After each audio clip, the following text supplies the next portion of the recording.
Alhamdulillah beliau bisa hadir bersama kita semua. Karena beliaulah yang selalu membimbing APSI ini.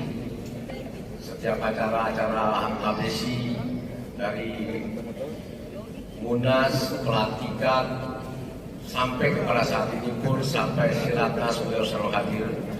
Jadi kita sangat bangga dan berbahagia kita punya Dewan Pembina Pak Menteri memimpin kita. Terima kasih Pak Menteri. Yang terhormat Bapak Gubernur Kalimantan Tengah, Kalimantan Timur, mohon maaf Pak, Palu ngantuk Pak, udah lelah.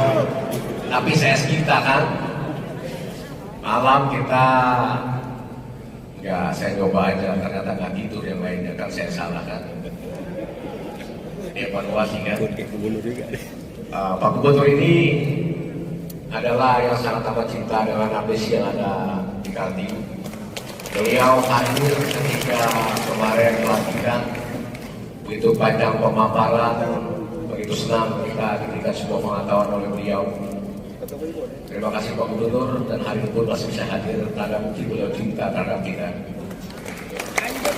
Yang terhormat Bapak Dirjen Bina Desa Kementerian Dalam Negeri, beliau juga selalu saya koordinasi di pusat pada beliau pun selalu memilih kita. Yang terhormat Wabil Khusus Pak Asli, Ketua MPO, beliau pun dari awal sampai saat ini maupun karena lelah selalu juga memilih kita. Kalau saya sampai saat ini yang kekurangan, beliau juga bantu kita semua, karena beliau untuk membesarkan juga di APSI. Yang tidak mau melanjutkan tidak perlu didukung, setuju? Itu juga harga mati, biar terwujud IKN. Kita sudah dari sana Pak Putri dari jam 8 terus-terusan ribuan kepala desa ke sana kemarin. Terlepas dari persoalan IKN, kita di sini memohon kepada orang tua kita, Pak Menteri selaku Dewan Pembina juga di APSI, harapan kita dana desa ke depan adalah benar-benar hak prerogatif masyarakat desa yang mengatur dana desa. Karena sampai sekarang saya anggap kita ditasung oleh persoalan dana desa. Jadi namanya RKPJMDes, Perdes, RKPNS semua nggak berlaku pada akhirnya. Betul? Kita musyawarah dusun, musyawarah desa tidak berlaku pada akhirnya. Seakan-akan kita dibohongi dan kita pembohong oleh masyarakat. Saya berharap ke depan benar-benar dana desa adalah hak prerogatif desa sesuai amanat Undang-Undang Nomor 6 2014 bahwa keputusan membangun desa akan di Puskus dan Pusdes. Jelas itu. Kalau nggak jelas, ya kita ke depan lagi Jakarta, Indonesia kita hadir. Tapi insya Allah, percaya kita orang tua kita akan disampaikan ke Pak Presiden. Itu penting. Yang kedua, persoalan BUMDes. Ini usaha milik desa. Kalau kata anak Tangerang bilang bentuk cicing. Cicing itu bahasa Sunda artinya diam. Harapan saya biar tidak diam itu BUMDes, ekonomi bisa bangkit di pedesaan Indonesia, maka produk-produk BUMN harus lewat BUMDes harapan kita. Misalnya LPG 3 kilo, kenapa tidak lewat BUMDes di desa? Pupuk-pupuk untuk para petani, kenapa tidak lewat desa? Ini penting. Jangan pertama yang bisa mampu kita beli di kampung ada pertama. Petralik taruh ke desa, bisa maju itu desa BUMDes. Setuju? Setuju aja yang bagus, kalau nggak bagus jangan setuju. Ini penting semua. Jadi harapan saya betul-betul ke depan kita harus melek kepala desa. Ada bahasa amanah. Kalau ada hal-hal yang kurang baik bisa lewat inspektorat. Kita belajar dengan beliau kita dibimbing.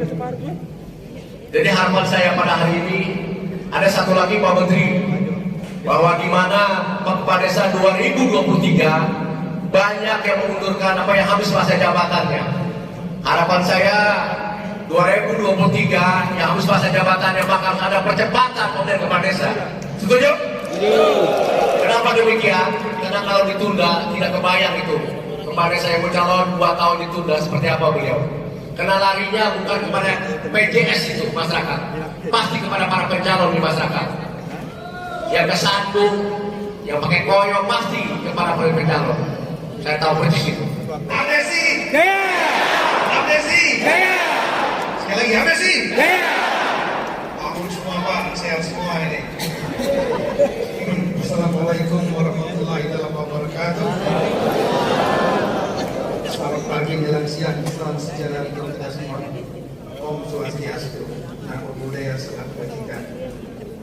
Yang saya hormati Bapak Gubernur, sahabat saya, bapak saya juga. Kemudian rekan-rekan Forkopimda yang hadir, baik dari Polri, TNI, Kejaksaan, Pengadilan, baik dari Kementerian Negeri yang hadir, Dirjen Pemdes, Kapuspen juga hadir, Polri. Kemudian tentu yang saya hormati saudara saya, beliau ini sebetulnya masih adik saya karena usianya lebih tua saya, Pak Kiai Haji Sultan Wijaya, orang Tangerang, ya, dan segenap pengurus Abdesi, dan juga PNPO, Majelis Optimalisasi Pak Azwasri, bapak-bapak bupati yang hadir, saya juga baru tahu ada bupati Pak Cirebon, iya Pak. Hidup Cirebon. Pasti orang yang dulu cuma secara doang. Ya, itu kalau masalah 96 nanti kita bicarakan nanti. Yang penting aspirasi itu didengar. Ya, kemudian rekan-rekan bupati yang lain, rekan-rekan kepala desa atau perangkat pengurus desa yang hadir. Pertama-tama kita tentu dengan tiada yang banyak bersyukur kepada Tuhan Yang Maha Kuasa masih diberikan lingkungan kesehatan yang tadi tidak hanya terpusat di kota. Diharapkan desa-desa akan hidup menjadi sentra-sentra ekonomi baru. Kalau desa-desa hidup menjadi sentra-sentra ekonomi baru, maka urbanisasi akan ditekan. Perpindahan penduduk dari desa ke kota akan berkurang. Karena kalau terjadi urbanisasi, maka beban kota akan jadi berat. Belum lagi karena kalau kurang kemampuan, kompetensinya kurang, pendidikannya kurang, tidak terdidik, tidak terlatih, dia akan kalah bersaing dengan orang yang di kota. Akibatnya mereka nganggur atau mengejar pekerjaan remeh-remeh, trivial istilahnya, dan akhirnya bahkan bisa membuat gangguan yang mengikas kalau nggak bekerja di kota. Nah ini sudah terjadi di beberapa negara. Saya benar di Jepang. Di Jepang saya bertemu dengan menteri dalam negerinya, menteri dari gubernur Tokyo, bertemu dengan gubernur Hokkaido, dengan pejabat yang lain semua di sana, termasuk di kantor kementerian dalam negeri. Mereka mengalami problem yang bagus, kepala desa yang bagus, saya aktif. Kepala desa, kita harus paham bahwa anggaran desa yang ada, termasuk juga yang di kabupaten otonomi daerah, tujuan akhirnya adalah kemandirian fiskal. Daerah itu, desa itu, kabupaten itu, kota itu harus mandiri secara fiskal. Anggaran pemasukan pendapatan itu ada 3: transfer dari pusat, yang disebut TKDD, transfer keuangan daerah dan desa. Yang kedua itu ada pendapatan asli daerah, dan yang ketiga ada dari sumber lainnya, termasuk badan usaha milik daerah desa. Nah, nanti ada 3 klasifikasi kemampuan keuangan daerah, yaitu yang kuat, sedang, dan rendah. Uang itu ditandai dengan PHD-nya lebih tinggi dibanding dengan transfer keuangan daerah dan desa. Contohnya misalnya Kabupaten Bandung. Bandung itu yang di Denpasar, Wisitanya itu ke Bandung, Kuta, Aceh Barat, itu anggaran mereka 6,3 triliun, 4,7 triliun itu dari PAD, 1,6 triliun dari pusat. Itu kuat. Dia mau buat program apa aja bisa. Jakarta 83 triliun. Sebagian besar Jakarta, Jawa Barat, Jawa Tengah, Jawa Timur sebagian besar dari PAD, pendapatan asli daerah. Nah, yang sedang itu kira-kira proporsi antara transfer pusat dan PAD-nya itu hampir sama. Misalnya Sumatera Utara 55% itu PAD, 45% dari daerah pusat. Tapi tidak sedikit juga daerah-daerah yang masih sangat tergantung dari pusat. PAD cuma 5%, 10%, gantung dari pusat. Nah, padahal dana pusat ini tujuannya cuma dua. Satu adalah untuk membuat belanja pemerintah ini adalah untuk membuat uang beredar di masyarakat agar daya beli masyarakat kuat. Daya beli masyarakat yang kuat ditandai dengan konsumsi rumah tangga yang tinggi. Itulah nomor satu angka penghitung ya, kontribusi untuk hitung pertumbuhan ekonomi, economic growth. Angkanya itu dari nomor satu adalah konsumsi rumah tangga. Nah, yang kedua, dana pemerintah itu berguna untuk menstimulasi swasta.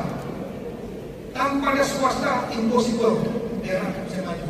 Tanpa investasi, impossible. Karena masuk negara datang.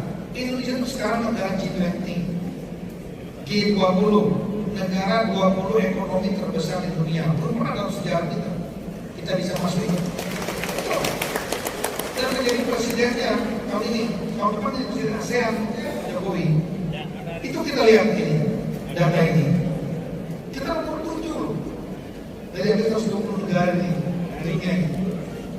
ekonominya 4, sekian triliun US.